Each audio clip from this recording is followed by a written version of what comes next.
अब एक ऐसा नाम है जो अगर इलेक्ट्रिकल वाले अगर नींद से भी उठ के अगर कोई न्यूमेरिकल सॉल्व करेंगे तो उनको इसका यूज तो करना ही पड़ेगा, ठीक है। किरचॉफ लॉ, किरचॉफ का फुल नेम जो था मैं यहाँ पर स्क्रीन पे लिख दूंगा कि उसका उनका फुल नेम क्या था, गुस्टाव रॉबर्ट किरचॉफ था और इन्होंने 1845 में दिया था इसको। इन्होंने दो लॉ दिए थे बेसिकली। पहला जो लॉ था वो क्या था, केसीएल, जो कि बहुत ही मशहूर है जिसको बोलते हैं किरचॉफ्स करंट लॉ, और दूसरा हमारा है केवीएल, ठीक, किरचॉफ्स वोल्टेज लॉ। एकदम शॉर्ट में अगर देखा जाए तो केसीएल जो होता है वो क्या होता है, summation of all currents at any junction is equal to zero, एकदम सिंपल। और दूसरा जो वोल्टेज लॉ है, summation of all voltages in any close loop is equal to zero. पहला वाला अगर ध्यान से देखा जाए तो पहला वाला एप्लीकेबल कहां पर है, जंक्शन पर, किसी भी जंक्शन पर, और दूसरा वाला कहां पर एप्लीकेबल है, किसी भी क्लोज लूप में, ठीक है। तो दोनों ही लॉ को थोड़ा सा डिटेल में देखते हैं, ठीक है, बहुत ज्यादा बड़ा लॉ नहीं है। इस स्टेटमेंट के अकॉर्डिंग अगर ध्यान से देखा तो इसका स्टेटमेंट क्या है कि eight any junction the algebraic summation of all currents is zero। यहाँ पर एक वर्ड थोड़ा सा अलग लगेगा, वो है algebraic। algebraic का सिंपल सीधा सा मतलब ये है, algebraic का मतलब प्लस या माइनस, यानी कि जिस भी साइन के साथ वो करंट एंटर कर रही है वो है उसका मतलब। यानी कि अगर इनकमिंग करंट को अगर हम पॉजिटिव ले रहे हैं तो पॉजिटिव करंट से उसको डिनोट करेंगे, और अगर आउटगोइंग करंट को अगर नेगेटिव ले रहे हैं तो वहाँ पर नेगेटिव करंट से उसको डिनोट करेंगे। तो algebraic summation मतलब प्लस और माइनस के साथ उसको ऐड करना है, ठीक। एक ही स्टेटमेंट ये, या एक ही स्टेटमेंट, इस स्टेटमेंट क्या लिखा हुआ है, at any junction the incoming currents is equal to outgoing currents. जितनी total number of incoming currents है उतनी total number of outgoing currents होगी, जाहिर सी बात है। तो अगर यहाँ पर एक सिंपल सा अगर मैं एक किसी भी नेटवर्क का एक छोटा सा हिस्सा अगर यहाँ पर लूँ, इसमें अपने मन से मैंने कुछ यहाँ पर डायरेक्शन यहाँ पर दे दी, मैंने इसको ले लिया I1, इसको ले लिया मैंने I2, I3, I4, I5। तो ये क्या है, जंक्शन। इस जंक्शन पर 5 ब्रांचेस यहाँ पर डिनोट की गई हैं, पांचों ब्रांचेस में अलग अलग करंट की डायरेक्शन है। इनकमिंग करंट्स अगर देखा जाए तो इस जंक्शन की तरफ इनकमिंग यानी जंक्शन की तरफ आने वाली करंट्स कितनी है, 1, 2 और ये हमारा 3, यानी कि I1, I3, I5। इसका मतलब I1 plus I3 plus I5 is equal to, क्योंकि ये तीनों करंट्स कैसी हैं, इनकमिंग, जंक्शन की तरफ इनकमिंग, ये जंक्शन की तरफ आ रही है इनकमिंग करंट्स। आउटगोइंग करंट्स कितनी है, 2 है। I2 ये जंक्शन की तरफ, जंक्शन से लीव कर रही है, ये भी जंक्शन से लीव कर रही है, इसका मतलब I2 प्लस I4, ये दोनों करंट्स का नेचर कैसा है, आउटगोइंग। सेकंड स्टेटमेंट में भी ये लिखा हुआ है, at any junction the incoming currents is equal to outgoing currents, ठीक है। इस स्टेटमेंट के अकॉर्डिंग यहाँ पर लिख दिया हमने। अब इसी चीज को और थोड़ा सा सिंपलीफाई करेंगे तो ये हो जाएगा I1 इस साइड अगर लाएंगे उसको तो minus I2 plus I3 minus I4 plus I5 is equal to 0।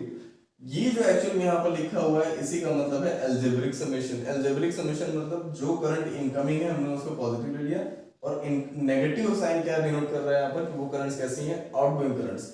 Algebraic summation of all currents at any junction is equal to 0। First statement हमारा ये बोल रहा है, at any junction the algebraic summation of all currents is equal to 0, और इसी को बोलते हैं sigma I is equal to 0। Sigma का मतलब ये होता है समेशन, सिग्मा हो या इंटीग्रेशन का साइन हो उसका मतलब ही क्या होता है, समेशन। समेशन मतलब सारी करंट्स का समेशन क्या होना चाहिए किसी जंक्शन पर, 0।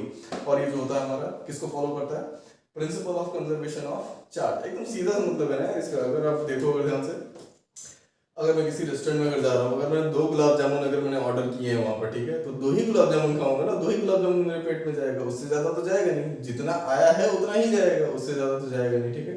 एकदम सिंपल सा लॉजिक है, जितना उस जंक्शन पर चार्ज आ रहा है उतना ही चार्ज जाएगा, ना उससे ज्यादा जाएगा ना उससे कम जाएगा। एकदम सिंपल सा लॉजिक है। इसका जो सेकंड स्टेटमेंट है, कौन सा स्टेटमेंट है, केवीएल। केवीएल का मतलब क्या है, किरचॉफ्स वोल्टेज लॉ। यहाँ पर स्टेटमेंट लिखा हुआ है, ये भी एकदम ऑलमोस्ट सिमिलर है केसीएल की तरह, बस इसमें डिफरेंस क्या है, ये किसी भी क्लोज लूप में एप्लीकेबल है, जबकि केसीएल कहां पर एप्लीकेबल था, किसी भी जंक्शन पर एप्लीकेबल था, ठीक है। तो यहाँ पर इसका स्टेटमेंट क्या लिखा हुआ है, इन any close loop this summation, यहाँ पर अलजेब्रिक समेशन, अलजेब्रिक का मैंने सेम मतलब बताया, अलजेब्रिक का मतलब क्या है, सिंपल प्लस या माइनस, ठीक है, यानी कि विद साइन उसको ऐड करना है, ठीक है। तो algebraic summation of all voltages is 0। लेकिन ये याद रहे कि हम यहाँ पर कहाँ पर अप्लाई कर रहे हैं, इन एनी क्लोज लूप। तो मैंने यहाँ पर अपने मन से क्लोज लूप यहाँ पर कंसीडर कर लिया। यहाँ पर इस क्लोज लूप में अगर ध्यान से देखा जाए तो 2 पैसिव एलिमेंट्स हैं, R1 एंड R2, एक V यानी कि सप्लाई वोल्टेज, करंट की डायरेक्शन ऑलरेडी यहाँ पर मैंने यहाँ पर अज्यूम कर ली इस डायरेक्शन में, ठीक।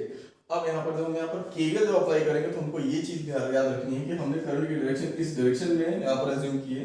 यहाँ पर पहले पॉजिटिव, यहाँ पर नेगेटिव लिखा है मैंने, फिर पॉजिटिव फिर नेगेटिव। ये पॉजिटिव नेगेटिव हमको ये बता रहा है कि जब भी किसी पैसिव एलिमेंट में जब करंट एंटर करती है वहां पर हम पॉजिटिव साइन और लीविंग पर नेगेटिव साइन वहां पर डिनोट करते हैं। ये डिनोट करता है कि जब किसी पैसिव एलिमेंट में जब करंट एंटर करती है तो पॉजिटिव पर एंटर करती है, वो ये डिनोट कर रहा है वो करंट को कंज्यूम कर रहा है। ठीक, अगर वही चीज यहाँ पर अगर ध्यान से देखी जाए, यहाँ पर क्या है कि पॉजिटिव से अगर करंट की डायरेक्शन अगर बाहर की तरफ अगर निकल रही है, यानी कि लीविंग, यानी कि पॉजिटिव से निकल रही है, तो इसका मतलब वो सप्लाई कर रहा है, वो एक्टिव एलिमेंट है। ठीक है, तो हमने करंट की डायरेक्शन क्योंकि इस तरीके से ली है, ठीक है, तो इसीलिए हमने यहाँ पर क्या लिखा पॉजिटिव नेगेटिव। अगर यहीं पर अगर करंट की डायरेक्शन अगर ऑपोजिट डायरेक्शन में लेते तो प्लस यहाँ लिखते माइनस यहाँ लिखते, प्लस यहाँ लिखते माइनस यहाँ लिखते, फिर उसके हिसाब से ऐड करते। ठीक, इस चीज का याद रखना है। यहाँ पर अगर हम यहाँ पर केवीएल अप्लाई करेंगे इस स्टेटमेंट के अकॉर्डिंग, इस स्टेटमेंट के अकॉर्डिंग जब हम यहाँ पर केवीएल अप्लाई करेंगे तो हम क्या लिखेंगे, बी, क्योंकि यहाँ पर बी क्या है, टोटल समेशन ऑफ वोल्टेजेस। पहला वोल्टेज इस लूप में क्योंकि तीन एलिमेंट्स हैं, पहला एलिमेंट ये, दूसरा एलिमेंट ये, तीसरा एलिमेंट ये, तो इसमें वोल्टेज कितना है, तो इसका एकदम सिंपल सा लॉजिक है, इसमें वोल्टेज कितना है, माइनस से प्लस, यानी V, negative to positive V, फिर उसको आगे जब बढ़े तो यहाँ पर पॉजिटिव टू नेगेटिव यानी कि माइनस, इसमें टोटल पोटेंशियल ड्रॉप कितना है, potential drop simple Ohm's law से निकाल लेंगे, V इक्वल टू IR से, तो V इसके क्रॉस कैसे निकल जाएगा, इसमें टोटल करंट और इसमें टोटल रेजिस्टेंस है, तो ये हो जाएगा I डॉट R1 और इसमें कितना हो जाएगा minus I dot R2 is equal to 0। अगर हम इसको V1 दें, इसको अगर हम V2 दें तो इसको हम और क्या लिख सकते हैं, V minus V1 minus V2 is equal to 0। इसका मतलब इसको अगर ध्यान से देखा जाए तो एक्चुअल में है कि summation of all voltages in any closed loop, summation of all voltages in any closed loop is equal to 0, वही हमारा स्टेटमेंट है यहाँ पर लिखा हुआ। और इसी को हम लोग किससे डिनोट करते हैं, summation of all voltages sigma V is equal to 0। Sigma यहाँ पर क्या डिनोट कर रहा है, सिग्मा एक्चुअल में क्या बता रहा है, समेशन ऑफ ऑल वोल्टेजेस। लेकिन सिर्फ समेशन यहाँ पर, ये कौन सा समेशन है, अलजेब्रिक समेशन। और अलजेब्रिक समेशन का मतलब है कि विद साइन हम जब उसको ऐड करेंगे तो हमको क्या रिजल्ट मिलना चाहिए, 0 किसी भी क्लोज लूप में। ठीक, तो ये केसीएल कीवेल का सबसे सिंपल है, हर सर्किट में इसका यूज होता है, even power electronics, electrical machines, synchronous machines और आपका जितने भी मशीन्स है, नेटवर्क एनालिसिस हो गया, मेजरमेंट हो गया, मतलब ऐसा कोई न्यूमेरिकल नहीं है जहां पर इसका यूज ना होता हो। तो इसका एप्लीकेशन जो है बहुत ही वास्ट है ना, तो इसको समझना बहुत जरूरी है। इसमें क्लियर एकदम होना चाहिए हमको कि हम किस डायरेक्शन में करंट को ले रहे हैं, किस डायरेक्शन में करंट को अज्यूम कर रहे हैं, तो किस तरीके से हमको इक्वेशंस लिखनी है, वो पूरी क्लैरिटी हमको होनी चाहिए। अब इसके भी कुछ लिमिटेशंस है, वो दो लिमिटेशंस ये है। पहला लिमिटेशन तो ये जो कि काफी कॉमन है ओम्स लॉ से, ओम्स लॉ में भी क्या था कि वो डिस्ट्रीब्यूटेड पैरामीटर के लिए एप्लीकेबल नहीं था। इसका मतलब पहला लिमिटेशन इसका तो ये है, इट्स नॉट एप्लीकेबल